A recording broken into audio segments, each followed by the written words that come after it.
Nós vamos ler o texto áureo, lição de número 2 das lições bíblicas adultos, quarto trimestre de 2023, que tem como tema Missões Transculturais, a sua origem na natureza de Deus.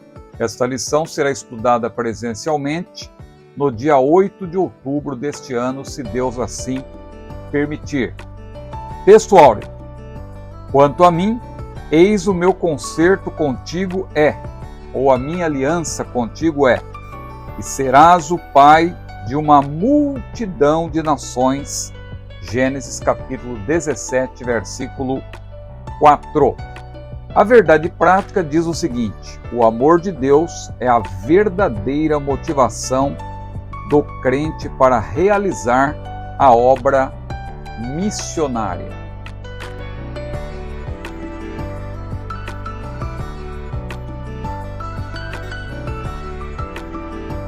Olá, a paz do Senhor, tudo bem? Eu sou o pastor Ciro Sanches Zibordi. Seja bem-vindo ao meu canal. Está começando mais uma videoaula referente às lições bíblicas adultos do quarto trimestre das lições bíblicas da CPAD, que está tratando do tema Até os confins da terra, pregando o Evangelho a todos os povos até a volta de Cristo. Esta é a segunda videoaula. Já tivemos a primeira, que foi uma videoaula introdutória sobre a Grande Comissão, um enfoque etnocêntrico, e vamos iniciar hoje uma série de lições sobre as missões transculturais. Curta esse vídeo, compartilhe e também inscreva-se por gentileza no meu canal.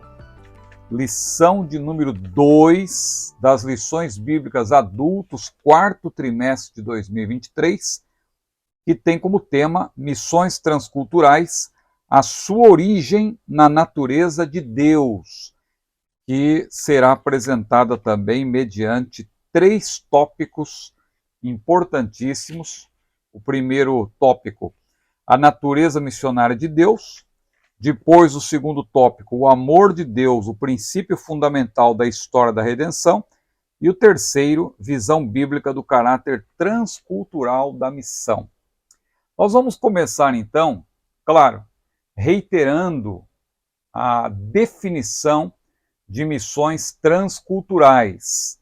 Na semana passada nós vimos que o prefixo latino trans significa além de, ou seja, o contrário de cis, porque cis significa a quem de, enquanto que trans, além, como no caso do transatlântico, que atravessa o Atlântico e assim por diante. Então a palavra transcultural traz a ideia de transpor barreiras das culturas dos povos a fim de apresentar-lhes o amor de Deus.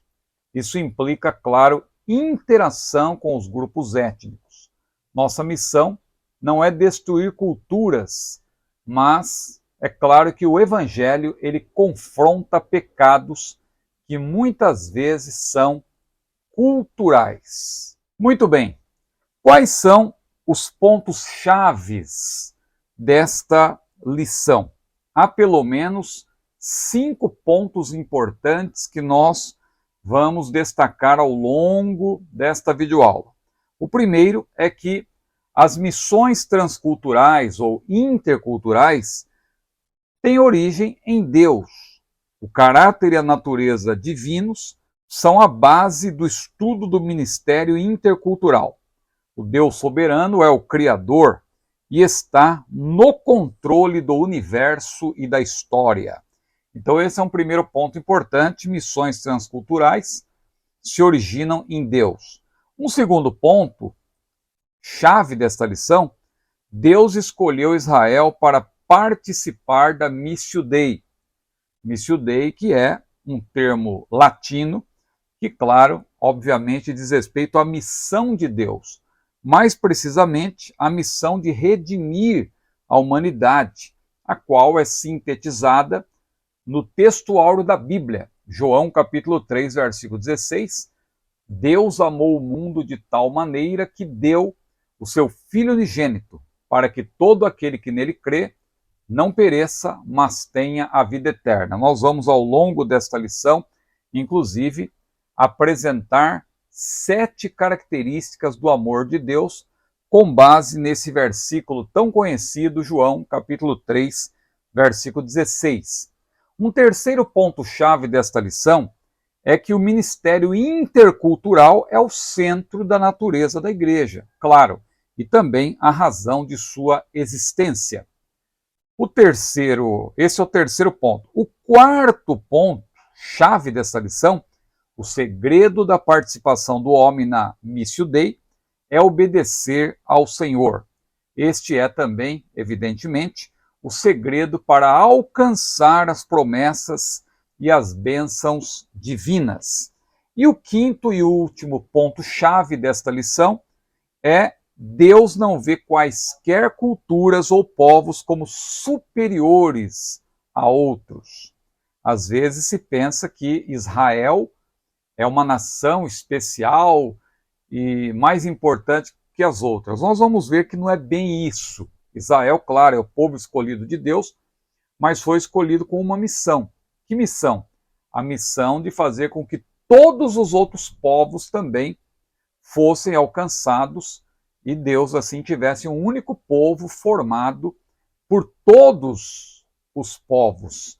E o que é de fato a igreja? Veja que a igreja, Deus derrubou a parede da separação e não existe nem judeu nem gentil, mas a igreja de Deus. Quem pertence à família de Deus, a igreja, independentemente da sua nacionalidade, independentemente do grupo étnico ao qual a pessoa pertença, ela pertence, sobretudo, à família de Deus. Então, Deus não vê quaisquer culturas ou povos como superiores a outros. Ele também, claro, não deseja que sua igreja assim os considere. Deus não quer que a igreja se considere superior, mas que a igreja leve a mensagem do evangelho para que todos possam também fazer parte dessa família, a grande assembleia, a Assembleia dos Santos, a família de Deus. Vamos para o primeiro tópico, a natureza missionária de Deus.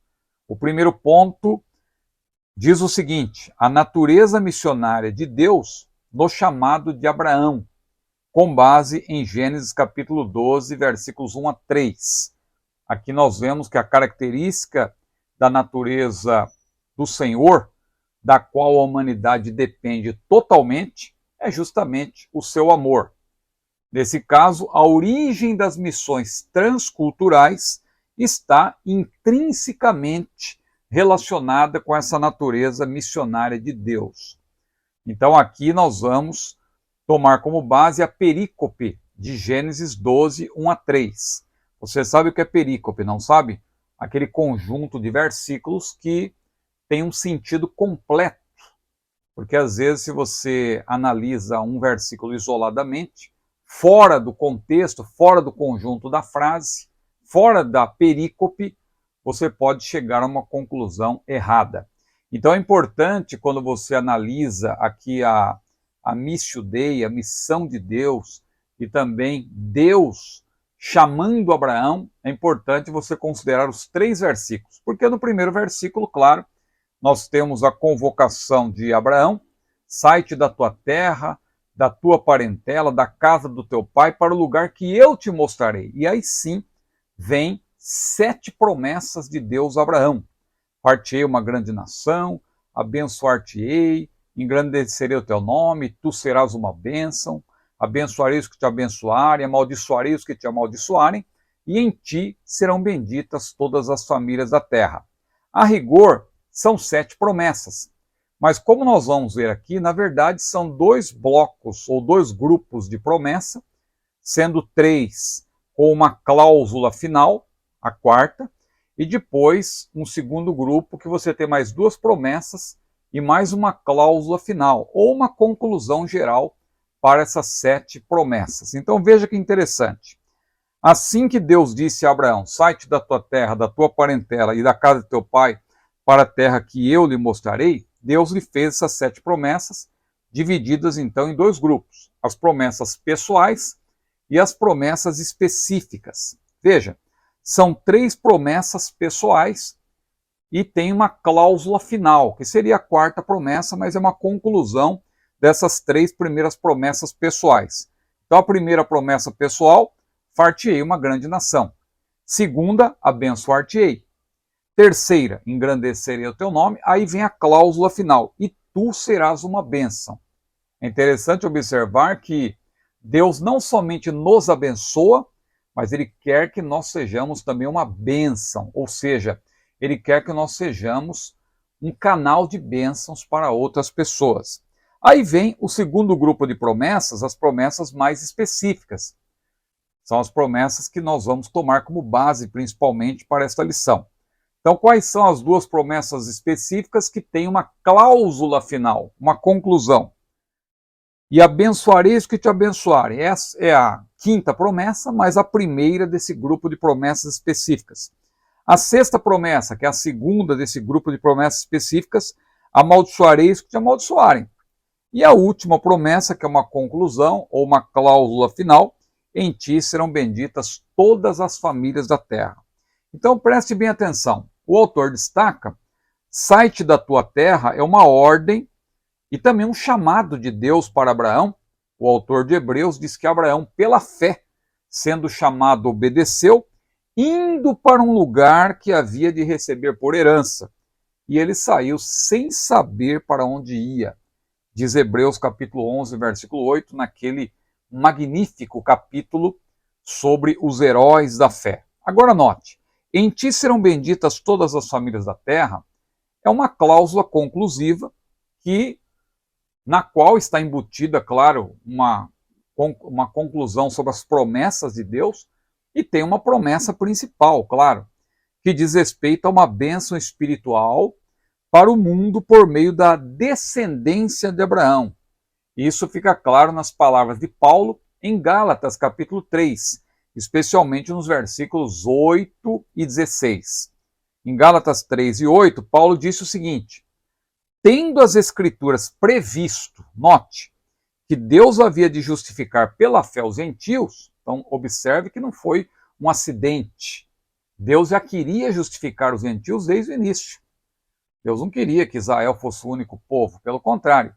Deus queria fazer com que Israel fosse o canal pelo qual todos os povos conheceriam a Deus, o amor de Deus. Então veja, tendo a Escritura previsto que Deus havia de justificar pela fé os gentios, anunciou primeiro o evangelho a Abraão, dizendo: todas as nações serão benditas em ti.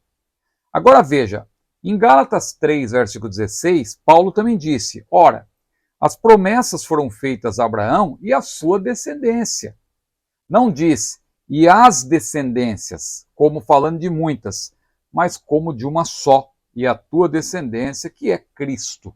Então, fica claro aqui que desde o início Deus tinha o plano de, por meio de Israel, fazer com que o mundo todo conhecesse o Salvador do mundo, que é o Senhor Jesus Cristo. Mas vamos avançando, porque na medida em que avançamos, vai ficando cada vez mais claro aqui o objetivo dessa lição e o que nós precisamos realmente aprender e apreender em nossos corações. Segundo ponto, a missão como atividade de Deus no mundo. Vamos agora observar a segunda perícope.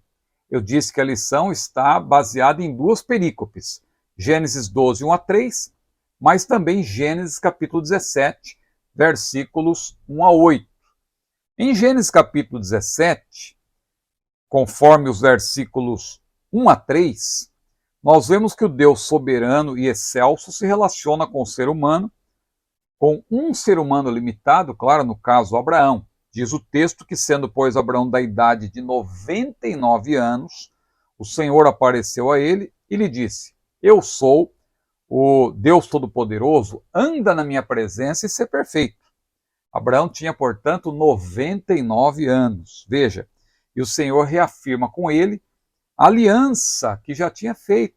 Você percebe essa aliança no capítulo 12, no capítulo 15, antes do capítulo 13 também, mas no capítulo 17, versículo 2, Deus diz novamente: te multiplicarei grandissimamente, e Abraão ali caiu sobre o seu rosto, em gratidão a Deus, porque Deus falara com ele mais uma vez, e a presença de Deus foi tão marcante, tão real, que Abraão caiu sobre o seu rosto em gratidão a Deus. Agora, vamos examinar os versículos 4 a 8, porque aqui estão os termos da aliança abraâmica.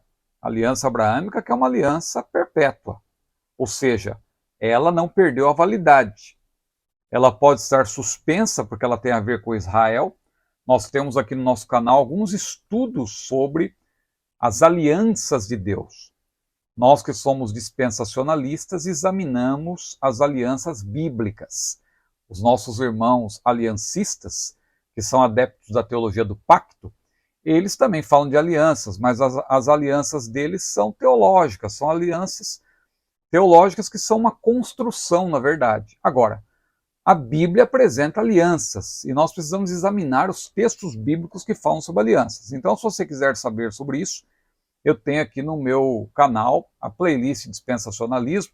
Inclusive, ali eu apresento livros para você se inteirar, como a obra de Andrew Woods, que é O Reino Vindouro, que é uma obra excelente, pela qual se aborda profundamente as alianças bíblicas, sobretudo as alianças ligadas a Israel, a aliança abraâmica, a aliança davídica, a nova aliança, também a aliança mosaica, mas eu citei a davídica e a nova aliança porque são subalianças da aliança abraâmica e que são, portanto, alianças incondicionais, porque o caso da aliança mosaica, se você ler Deuteronômio capítulo 28, você vai ver que é uma aliança condicional, ou seja, Deus cumpriria a sua parte se Israel fizesse também a sua parte.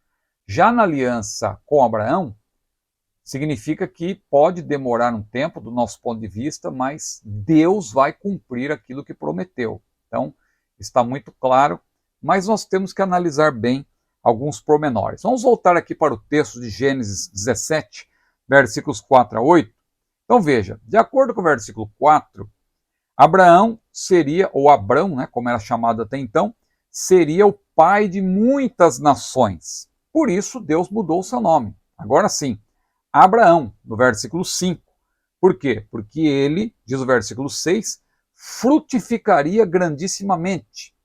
Deus faria a partir desse patriarca nações e reis sairiam dele, ou seja, Deus mudou o nome de Abrão para Abraão a fim de reafirmar que a aliança entre ambos transcende o cumprimento geográfico da promessa. Então, é algo realmente para atingir a toda a humanidade. Um outro ponto importante, que está no versículo 7, é que essa aliança abraâmica, ela alcançaria, claro, toda a descendência de Abraão e seria ou é uma aliança perpétua. Veja o que Deus disse, Gênesis 17, versículo 7. E estabelecerei a minha aliança entre mim e ti, e a tua descendência depois de ti, em suas gerações. Por aliança perpétua, preste bem atenção nisso, aliança perpétua, para te ser a ti por Deus e a tua descendência depois de ti. Então, é uma aliança perpétua. Outro destaque importante é que essa aliança abraâmica, se você examinar não só o capítulo 17 de Gênesis, mas o capítulo 15, o capítulo 13, o capítulo 12, você vai ver que essa aliança diz respeito a 3 elementos incondicionais. Quais são esses 3 elementos? Em conformidade com Gênesis 15, especialmente, são eles a terra, porque está escrito, veja, Gênesis 17, versículo 8, e te darei a ti a tua descendência, depois de ti, a terra de tuas peregrinações, toda a terra de Canaã em perpétua possessão, e ser-lhe-eis o seu Deus. Gênesis 17, versículo 8. Essa terra de Canaã em perpétua possessão, de acordo com Gênesis 15, 18 a 21, estende-se do Egito até o Iraque. o Iraque atual. Ou seja, nunca Israel ocupou esse espaço de terra. Isso, claro, vai se cumprir literalmente no milênio. Outro aspecto ou outro elemento dessa aliança perpétua é a semente, ou seja, a descendência. Inúmeras pessoas, inúmeros descendentes, né? Claro, mas parte de uma única descendência, porque Paulo deixou claro que não são várias descendências, mas é descendência abraâmica, ou seja, há vários descendentes, há várias pessoas que vieram ao mundo a partir de Abraão, ou seja, é uma referência à descendência israelita. Claro que Israel também se dividiu, se subdividiu, mas todos são filhos de Abraão. Então, o terceiro aspecto, ou o segundo aspecto, é a semente. E o terceiro elemento dessa aliança abraâmica é a bênção propriamente dita, cujo componente é detalhado na nova aliança. Se você estudar Jeremias capítulo 31, nós não vamos tomar tempo com isso aqui, porque senão a nossa aula, que é missiológica, acaba se transformando numa aula escatológica. E vocês sabem que eu gosto de escatologia no meu canal. Creio que 70% dele é formado por vídeos escatológicos. Então, se você quiser, repito, se inteirar sobre essas questões, acesse, entre na playlist Dispensacionalismo. Lá você vai ter explicação sobre as alianças, inclusive sobre essa nova aliança. Você vai ter informações sobre essa nova aliança que está em Jeremias 31, versículos 31 a 34. Então, falando agora da Missio Dei, ou seja, a missão de Deus, mais precisamente relacionada com a redenção da humanidade, fica claro que as missões, de maneira geral, quando falamos de missões evangelísticas, como aquele hino antigo que eu ouvia muito na adolescência, missões estão no coração de Deus. O pessoal cantava está, não é? Mas respeitando aí a concordância, missões estão no coração de Deus. Missões estão no coração de Deus. Por quê? Porque Deus é o nosso paradigma missionário, já que Ele mesmo é o maior protagonista das atividades missionárias, agindo por sua graça para reconciliar consigo o mundo, como Paulo afirmou lá em 2 Coríntios capítulo 5, versículo 19. Então é importante você estudar com cuidado essa perícope, Gênesis capítulo 17, versículos 1 a 8, porque ela destaca essa aliança que Deus fez com Abraão, uma aliança perpétua que envolve terra, descendência e a bênção propriamente dita. Então, isso que Deus prometeu para Israel, ele vai cumprir. Ele vai cumprir de maneira literal no período do milênio. Só que Paulo diz que na questão espiritual, em certo sentido, a igreja hoje ela é o Israel de Deus. Não no sentido de que nós substituímos Israel, não. Mas no sentido de que no plano espiritual, a igreja ela está fazendo o papel de Israel no sentido de levar a mensagem do Evangelho. Se bem que a nossa missão é uma missão centrífuga. Nós explicamos na aula passada. Israel deveria ter uma missão centrípeta, ou seja, os povos, as nações iriam até Israel, viriam a Israel. Então, Israel estaria lá no seu lugar, no seu local, um lugar abençoado por Deus, o templo lá e as nações vindo a Israel. Isso vai acontecer no milênio. A igreja hoje está cumprindo uma missão centrífuga, indo e levando a mensagem. Como Jesus disse, recebereis a virtude do Espírito Santo que há de vir sobre vós e ser-me-eis testemunhas, tanto em Jerusalém, como em toda a Judéia e Samaria, até os confins da terra.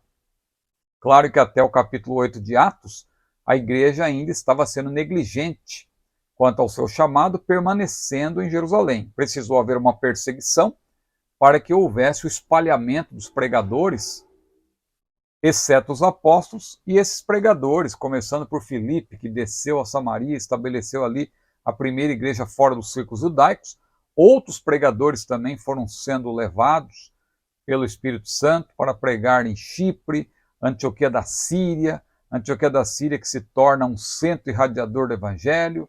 De lá partem Barnabé e Saulo na primeira viagem, Paulo e Silas e Barnabé e João Marcos também na segunda expedição missionária, que agora tinha 2 comitivas.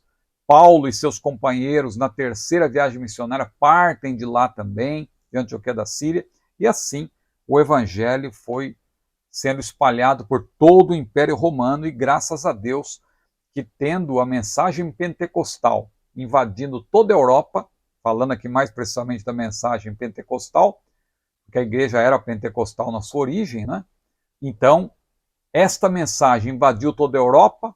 Depois, claro, resumindo, dando um salto na história, ela foi para a América do Norte, da América do Norte veio para o Brasil, e é por isso que nós estamos aqui hoje, dando glória e aleluia ao maravilhoso nome de Jesus.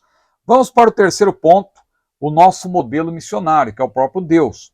Há muitos paradigmas na história, como o próprio apóstolo Paulo, que eu acabei de citar, mas este não por acaso diz: sede, pois, imitadores de Deus, como filhos amados, Efésios capítulo 5, versículo 1. Porque Deus é o nosso modelo, Deus é o nosso paradigma, Jesus é o nosso exemplo em tudo. Não é por acaso que João disse: todo aquele que diz que está nele, também deve andar como ele andou.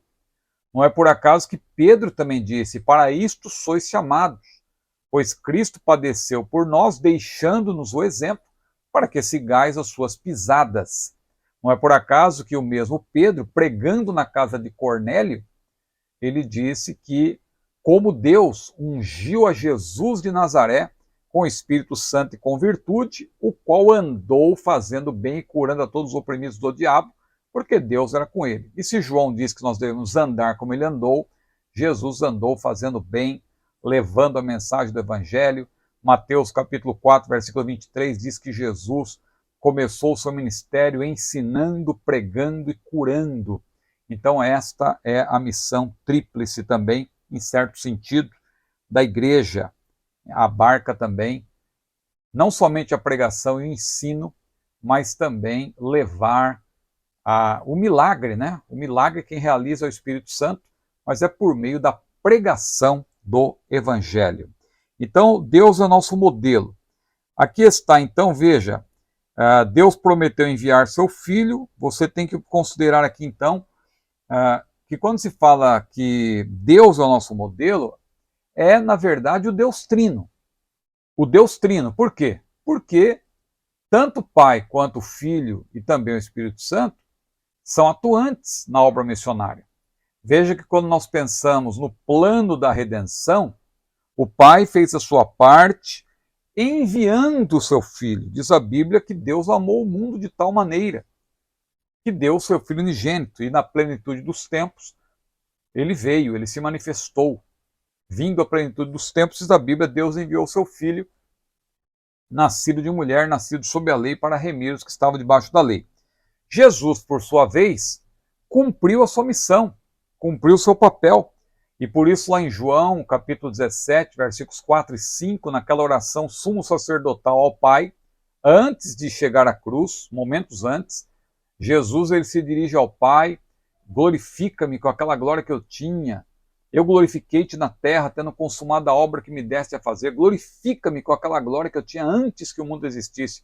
Mas veja, eu glorifiquei-te na terra, tendo consumado a obra que me deste a fazer. E na cruz, ele bradou, momentos antes de entregar o seu espírito: está consumado. Jesus fez a sua parte. Ele veio para revelar a glória do Pai, ele veio para dar o exemplo de uma vida santa, veio para dar o exemplo em todos os sentidos, veio para morrer em nosso lugar e veio também para ressuscitar para nossa justificação. Jesus, portanto, cumpriu a sua missão. E o Espírito Santo, que está hoje habitando na igreja, está também cumprindo o seu papel.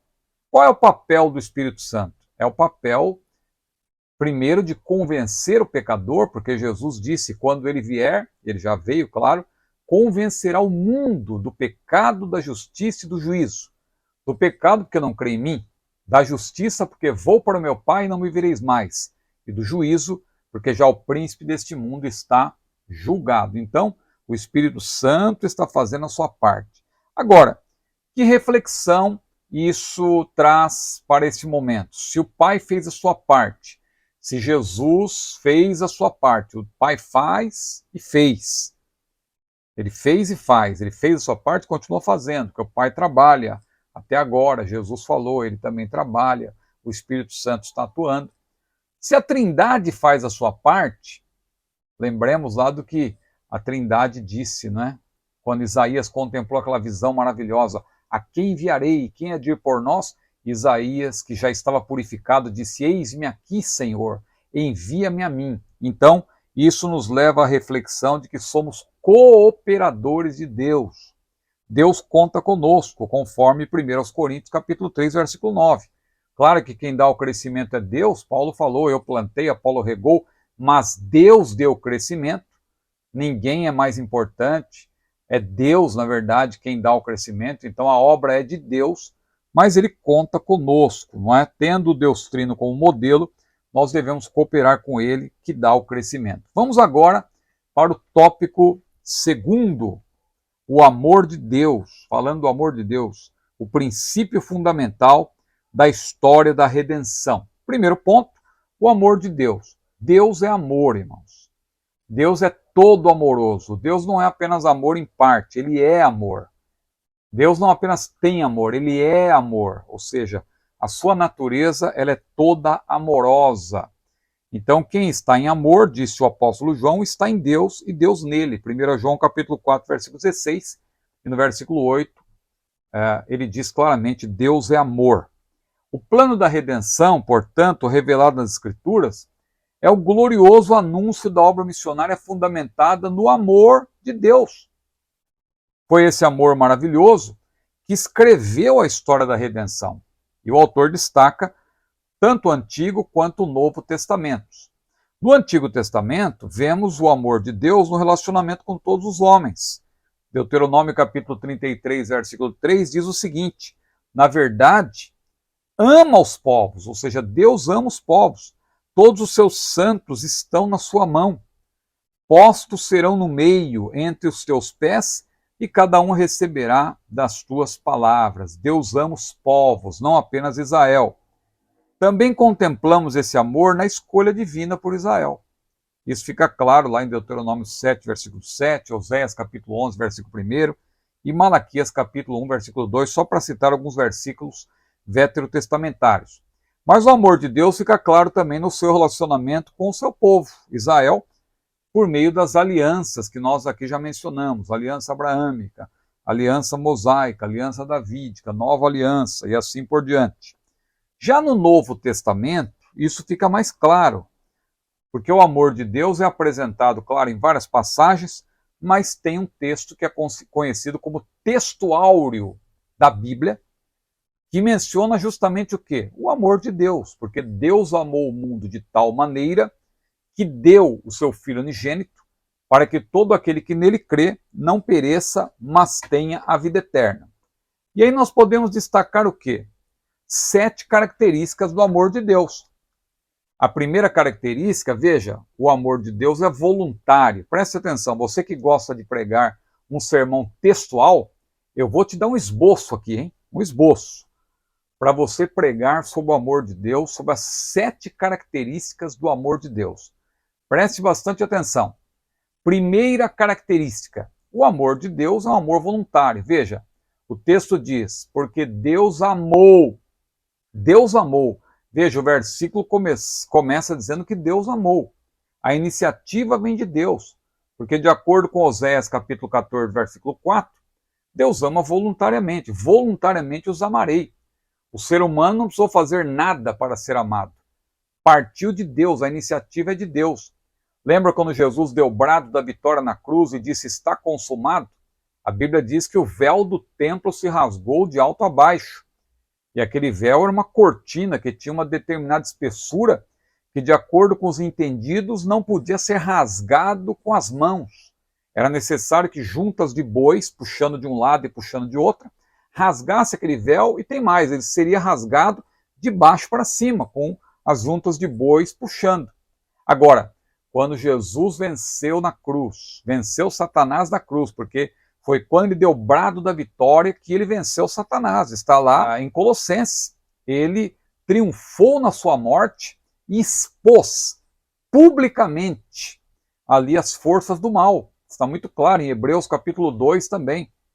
Então veja, quando Jesus venceu Satanás, deu o brado da vitória, diz a Bíblia, o véu do templo se rasgou de alto a baixo, indicando que a iniciativa vem de Deus. Portanto, a primeira característica do amor de Deus, com base em João 3,16, o amor de Deus é voluntário. Deus amou. É assim que começa o versículo. Agora, veja, Deus amou o mundo. Aí você percebe o quê? Uma segunda característica, o amor de Deus é um amor ilimitado. Ele não amou apenas uma parte da humanidade. Ele não amou apenas, como dizem os irmãos de outra tradição, apenas os eleitos, porque eles dizem que essa palavra mundo aqui não representa todas as pessoas, mas todos os tipos, os grupos de pessoas. Não, não, não. O texto está claro, Deus amou o mundo. O termo no grego aí é cosmos, né? Que também se aplica ao planeta, mas nesse caso se aplica a toda a humanidade, ou seja, os habitantes desse planeta. Deus amou o mundo. O amor de Deus é um amor ilimitado. Não existe esse negócio de expiação limitada. Não, a expiação é ilimitada. Como diz na nossa, como nós já explicamos aqui em outra oportunidade, o acróstico ou acrônimo que nós esposamos, que nós defendemos, não é a tulip ou tulipa dos irmãos calvinistas, mas é facts. E uma das letras desse nosso acróstico é justamente A, porque fala de atonement for all, ou seja, expiação para todos. É uma expiação ilimitada. Jesus morreu por todos para que todos tenham acesso à salvação. Então, por isso que a Bíblia diz, Deus amou o mundo, ou seja, Deus amou todos os pecadores. Como diz a Bíblia em Romanos, capítulo 11, versículo 32, que Deus nivelou a todos. Deus encerrou a todos debaixo da desobediência, porque todos são pecadores. Para quê? Para com todos usar de misericórdia, ou seja, a misericórdia de Deus é derramada sobre todos. Jesus morreu por todos. 1 Timóteo 2:4 diz que Deus quer que todos se salvem e venham ao conhecimento da verdade.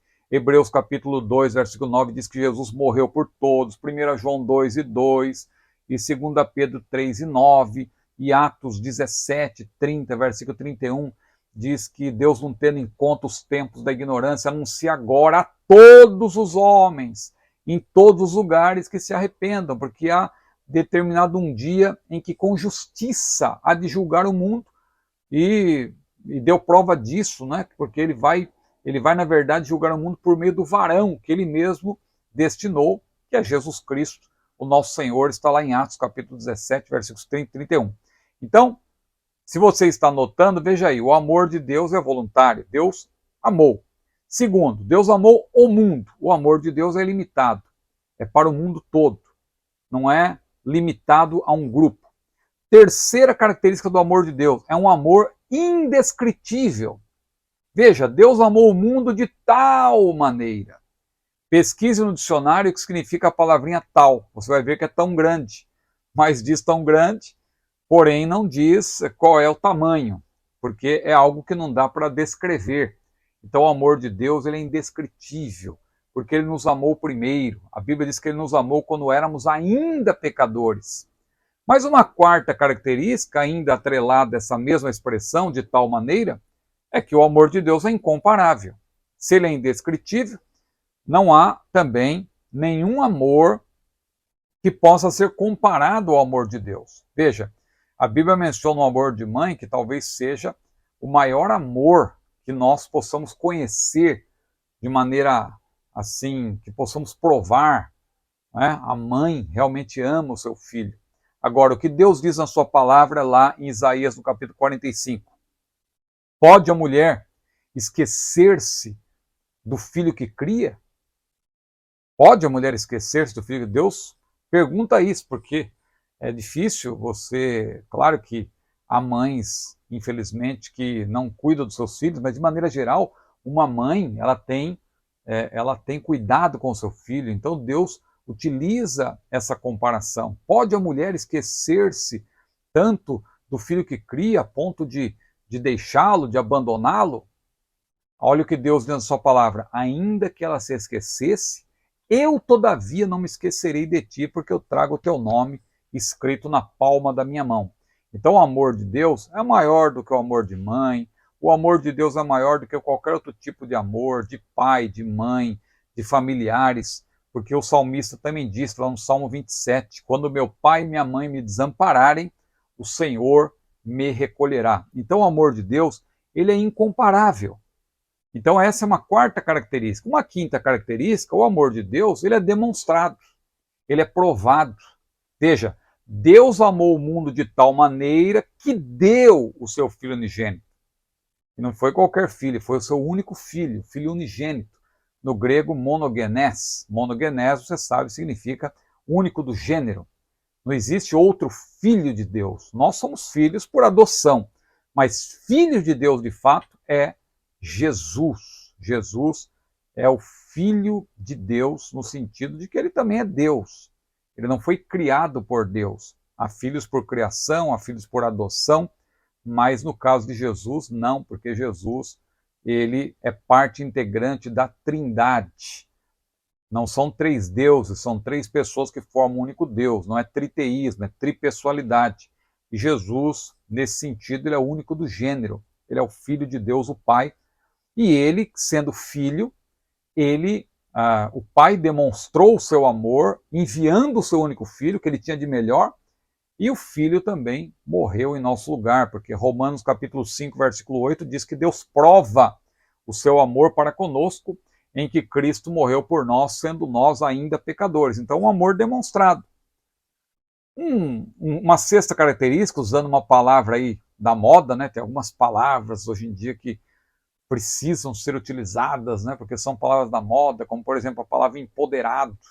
Tudo isso tem o sentido bíblico, que é o sentido correto, e não como é usado hoje em dia. Então, quando você fala de empoderado, por exemplo, quando Paulo disse para Timóteo, fortifica-te na graça, o termo ali em 2 Timóteo capítulo 2, versículo 1, é endínamo, ou seja, seja empoderado, em outras palavras, né? Ou seja, invista-se do poder de Deus, seja investido do poder de Deus.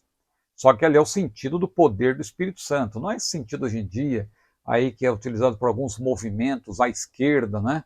O sentido de empoderamento, que isso claro, nós temos aversão a esse tipo de uso do termo, que no inglês é até mais comum do que na língua portuguesa. Agora, outro termo que também está na moda é o termo inclusivo. Inclusivo, né? As pessoas usam com sentido ideológico. Mas, biblicamente falando, o amor de Deus é inclusivo. Ou seja, o amor de Deus é para todos. O amor de Deus inclui a todos. Veja, Deus amou o mundo de tal maneira que deu o seu Filho unigênito para que todo aquele que nele crê. Veja, todo aquele. Não é alguém especial, não é um grupo especial, não é um grupo de eleitos, como alguém diz, não. Todo aquele que nele crê, todo aquele, qualquer pessoa que crer. Então veja, o amor de Deus é inclusivo. E a sétima e última característica do amor de Deus, o amor de Deus é justo. Veja, é um amor justo. Por que é justo? Porque Deus ama incondicionalmente, mas se a pessoa não corresponder ao amor de Deus, ela vai ficar de fora das bênçãos do amor de Deus. Veja agora, citando o versículo inteiro novamente. Porque Deus amou. Aí você tem a iniciativa de Deus, você vê que o amor de Deus ele é voluntário. Deus amou o mundo. O amor de Deus, portanto, ele é ilimitado. Deus amou o mundo. De tal maneira, o amor de Deus é incomparável, o amor de Deus é imensurável, é indescritível. Deus amou o mundo de tal maneira que deu o seu Filho unigênito. O amor de Deus ele é provado, ele é demonstrado. Deus amou o mundo de tal maneira que deu o seu Filho unigênito. Agora note, para que todo aquele que nele crê. Então todo aquele mostra que o amor de Deus é inclusivo. Agora, veja o último aspecto. O amor de Deus é justo, porque Deus amou o mundo de tal maneira que deu o seu Filho unigênito para que todo aquele que nele crê não pereça, mas tenha vida eterna. Ou seja, aquele que crê. Agora, se a pessoa não crer, Deus é justo. Deus não obriga ninguém a receber a sua bênção. Deus, Jesus mesmo, não obriga ninguém a segui-lo. Jesus diz, se alguém quer vir após mim, negue-se a si mesmo, tome cada dia a sua cruz e siga-me. Há muitos versículos que eu poderia citar. Eu não vou citar, mas vou colocar aqui o esboço para você anotar e pregar sobre isso. Pregue sobre as 7 características do amor de Deus. Vamos para o segundo ponto, a redenção no Antigo Testamento. O que a redenção significava? De modo geral, ocorria quando um redentor livrava um escravo pagando determinado preço, o que simbolizava, claro, a nossa salvação. Leia lá Levítico capítulo 25, versículos 48 e 55. A redenção estava ligada à vida familiar, à vida social e nacional de Israel. Era aplicada também à recuperação de um campo, ao resgate de um macho primogênito. Isso está lá em Levítico, mas também em Êxodo, no capítulo 13. Né? Êxodo capítulo 13 também nos mostra isso claramente. E também o capítulo 21 de Êxodo fala do resgate de alguém que seria condenado à morte. Então tudo isso está ligado à redenção no período veterotestamentário, período da lei. E Deus é apresentado como redentor, evidentemente. Deus é o redentor. Ali nos tempos veterotestamentários, vemos ele agindo de modo redentor em favor de Jacó, Gênesis 48, versículos 15 e 16. Vemos ele agindo como redentor quando declara sua intenção de resgatar Israel da servidão do Egito com braço estendido. Veja aí o resgate, Êxodo capítulo 6, versículo 6. Agora, o terceiro ponto desse segundo tópico, a redenção no Novo Testamento, é onde tudo fica mais claro. No Novo Testamento, a redenção é estritamente uma atividade divina realizada por meio de Jesus Cristo. Ele é a nossa redenção. Efésios capítulo 1, versículo 7 mostra isso, Gálatas capítulo 3, versículo 13, Gálatas capítulo 4, versículo 5, assim por diante. Jesus pagou o preço do resgate a Deus. Isso aqui precisa ser destacado, irmãos. Porque tem pessoas que pensam que Jesus pagou o preço do resgate a Satanás. Já vi pregações assim, nunca me esqueço de um irmão, até um pregador de renome, não me pergunte o nome dele, pregando e citou a ilustração de alguém que fez um barquinho de madeira e colocou o barquinho lá num lago e tal, e aquele barquinho ele acabou desaparecendo e o rapaz começou a procurar o barquinho, não achava, dali a pouco ele está andando pela cidade e vê o barquinho dele de madeira numa loja para vender. Aí o rapaz chegou lá e falou assim, esse barquinho é meu, eu estou procurando. Ah, não, sinto muito, isso aqui nós estamos vendendo e tal, e você tem como comprovar que é seu? Não tinha. Bom, o que o rapaz fez? Ele comprou o barquinho que já era dele, e aí o barquinho ficou sendo dele 2 vezes, por criação, né, porque ele que é o criador daquele barquinho, e também porque ele pagou. Aí parece uma ilustração muito bonita, o pregador diz, está vendo? O diabo tinha roubado o ser humano de Deus, aí Jesus pagou o preço para o diabo devolver o ser... Não. Jesus não pagou nada para o diabo. Jesus pagou para Deus, ele reconciliou o mundo com Deus. Por isso que Pedro diz, não foi com coisas corruptíveis como prata ou ouro, que fostes resgatados da vossa vã maneira de viver, que por tradição recebeis vossos pais, mas com o precioso sangue de Cristo, como de um cordeiro imaculado e incontaminado. Esse sangue derramado, essa morte de cruz, foi para o Pai reconciliar-se. Jesus reconciliou consigo o mundo, ou seja, a reconciliação com a própria Trindade, né, com o Deus Trino. Nós destacamos o Deus Pai, porque foi o Deus Pai que enviou o seu Filho Jesus ao mundo. A nossa redenção, portanto, ela está fundamentada nesse pagamento de Jesus ao Pai. Ele morreu, ele assumiu a nossa culpa. Agora, destaca-se também nessa lição que a nossa redenção ela ainda não foi plenamente consumada. Ainda falta, na verdade, o aspecto da glorificação, que em breve acontecerá, a glorificação do nosso corpo, como Paulo destaca em 1 Coríntios 15, quando Jesus voltar, aquilo que é corruptível se revestirá da incorruptibilidade, aquilo que é mortal se revestirá da imortalidade. Mas vamos agora para o terceiro e último tópico Visão bíblica do caráter transcultural da missão. Primeiro ponto, um Deus missionário. É uma reiteração de que nós já abordamos ao longo dessa videoaula. Deus é um missionário significa que ele tem uma missão, a chamada Missio Dei. Deus quer que todos se salvem e venham ao conhecimento da verdade. Jesus, claro, o Deus encarnado, ele veio buscar e salvar o que se havia perdido, Lucas 19:10, e assim por diante. Vemos isso, sobretudo, nos primeiros capítulos de Gênesis. Veja, Gênesis 3 e 15, que eu citei ao longo dessa videoaula, mas é importante destacar que ali está o proto-evangelho. Naquela sentença de Deus contra Satanás, personificado numa serpente, nós temos o proto-evangelho, porque ali Jesus é mencionado como redentor pela primeira vez. Jesus já tinha sido mencionado, claro, como criador, porque ele está presente na criação, todas as coisas foram feitas por ele, diz a Bíblia, e sem ele nada que foi feito se fez, diz João, no capítulo 1, mas também Paulo, em Colossenses capítulo 1, tudo foi feito por ele, para ele, e sem ele nada do que foi feito se fez. Ele é o protótocos, ou seja, o proeminente da criação, não o primeiro a ser criado, mas o proeminente, o protótocos. Então, observe que Jesus participou da criação. Então, no versículo 1 de Gênesis, quando diz, no princípio criou Deus os céus e a terra, o termo no hebraico é Elohim, que indica pluralidade de pessoas, e claro que Jesus estava presente. Mas a primeira vez em que Jesus é mencionado como Redentor é Gênesis 3 e 15, quando Deus, pronunciando a sentença contra Satanás, personificado naquela serpente, ele disse, porém inimizade entre ti e a mulher, entre a tua semente e a sua semente. Esta, ou seja, referindo-se ao descendente da mulher, a semente da mulher, que é uma referência a Cristo, evidentemente, esta te ferirá a cabeça e tu lhe ferirás o calcanhar. Ou seja, ferir o calcanhar significa que Jesus sofreria, ele viria para morrer, para sofrer, mas ele pisaria na cabeça da serpente, ele feriria Satanás.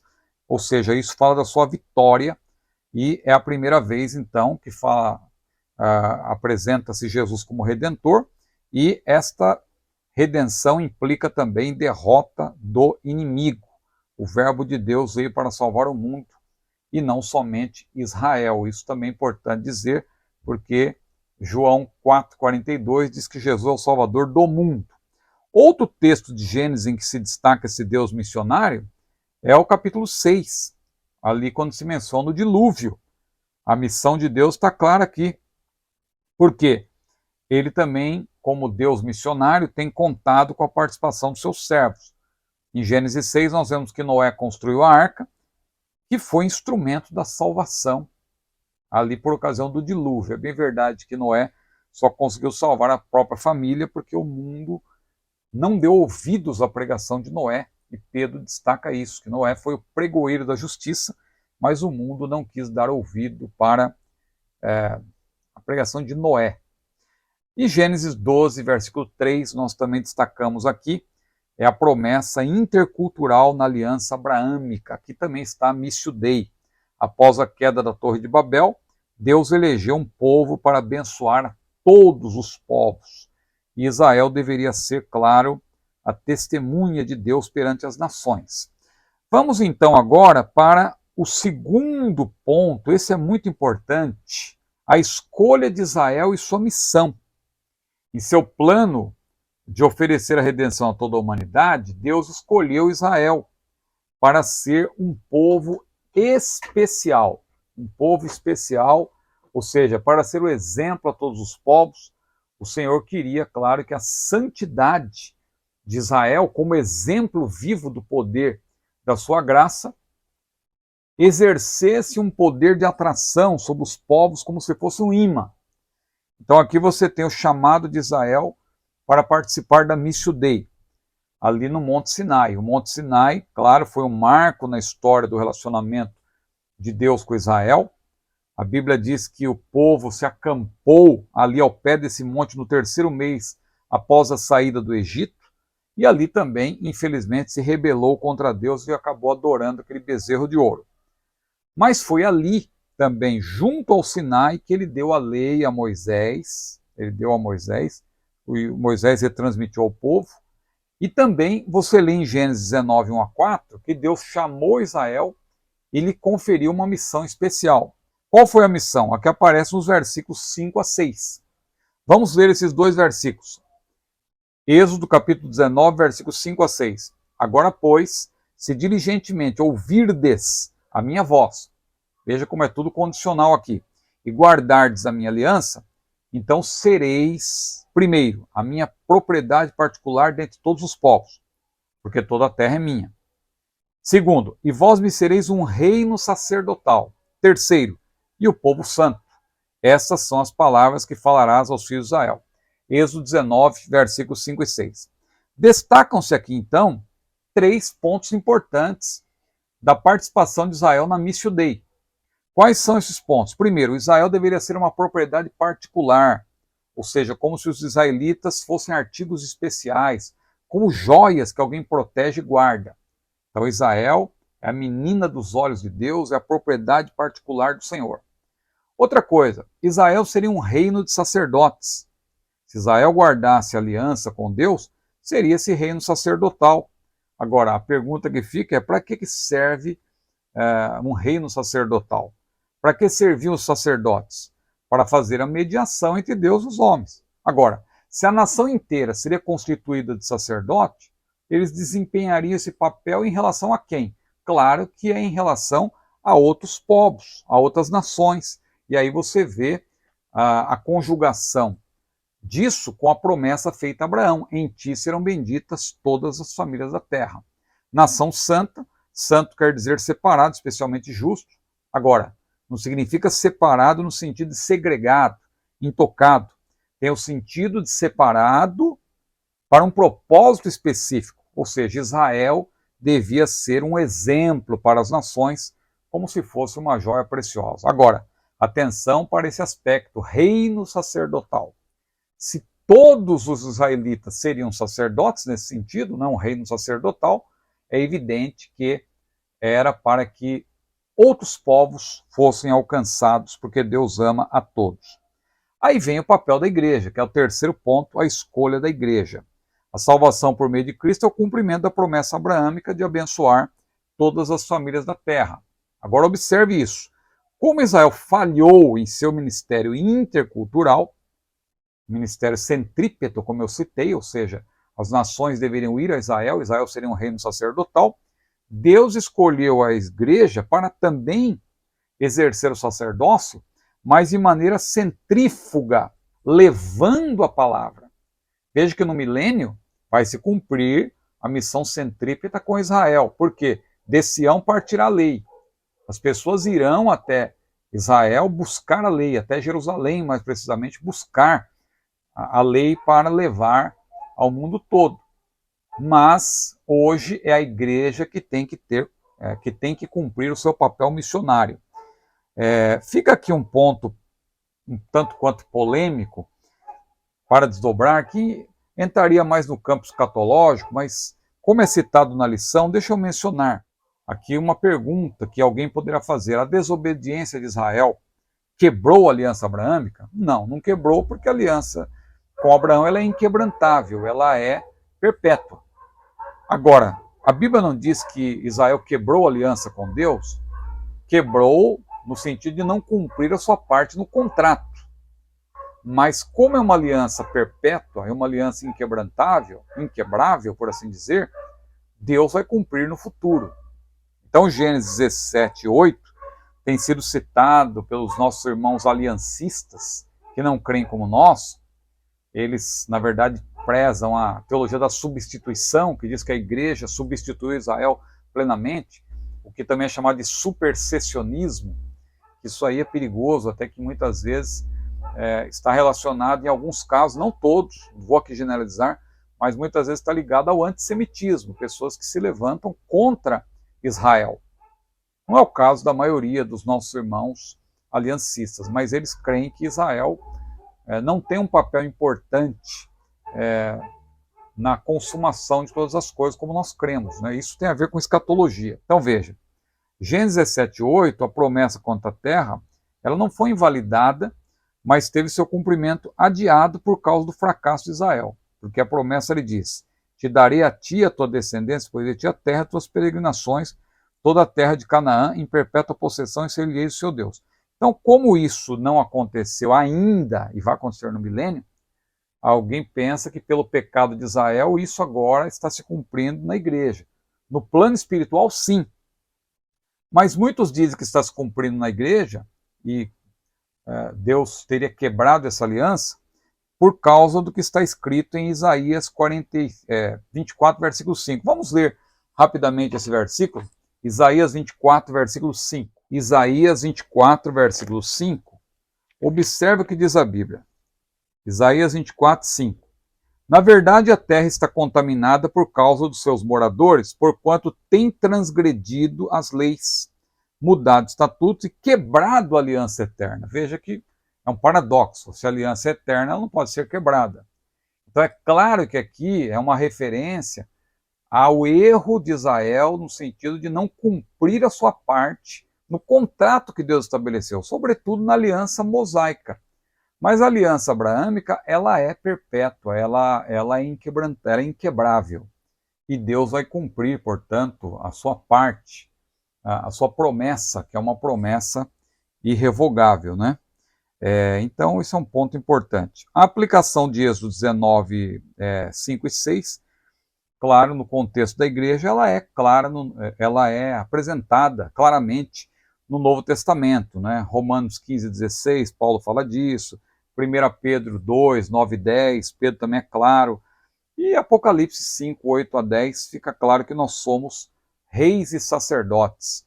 E, portanto, estamos, espiritualmente falando, cumprindo o papel de Israel. Mas isso não invalida a promessa com respeito ao milênio em que Israel será, sim, um reino sacerdotal.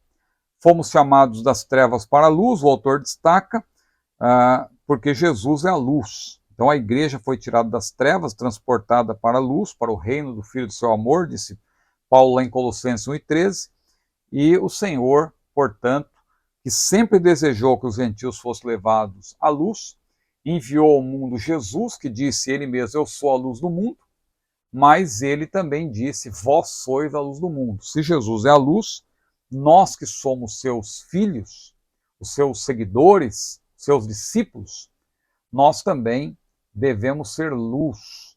Por isso que Paulo, escrevendo aos Filipenses, ele disse, fazei tudo sem murmurações nem contendas, para que sejais irrepreensíveis e sinceros, filhos de Deus inculpáveis, no meio de uma geração corrompida e perversa, entre a qual resplandeceis como astros no mundo.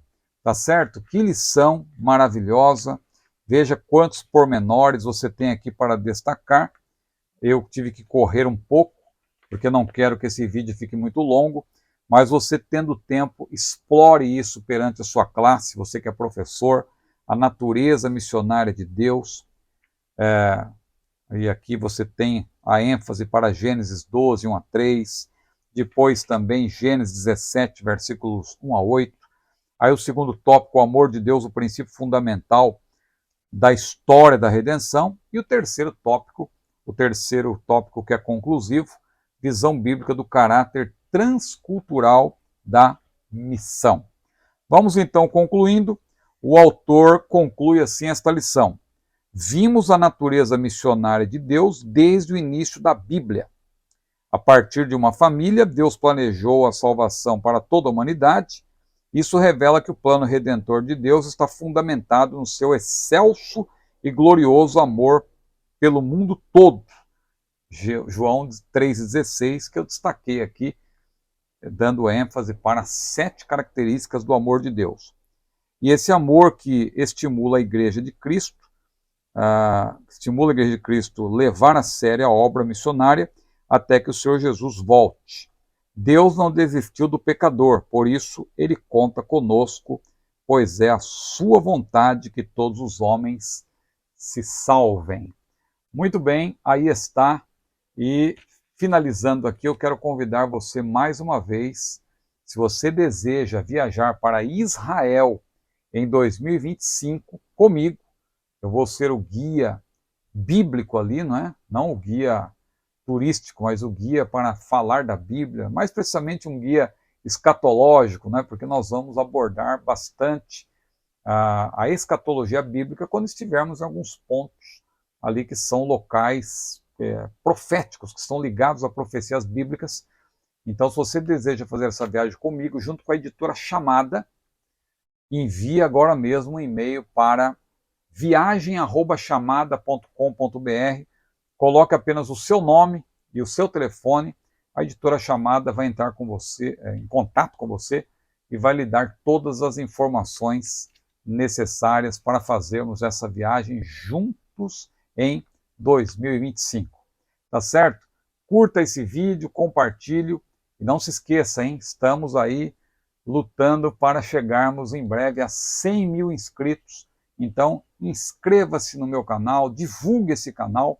Você sabe que quanto mais inscritos, mais temos oportunidade de também ter a nossa mensagem aqui divulgada e alcançar mais pessoas. Que Deus abençoe a sua vida. A paz do Senhor.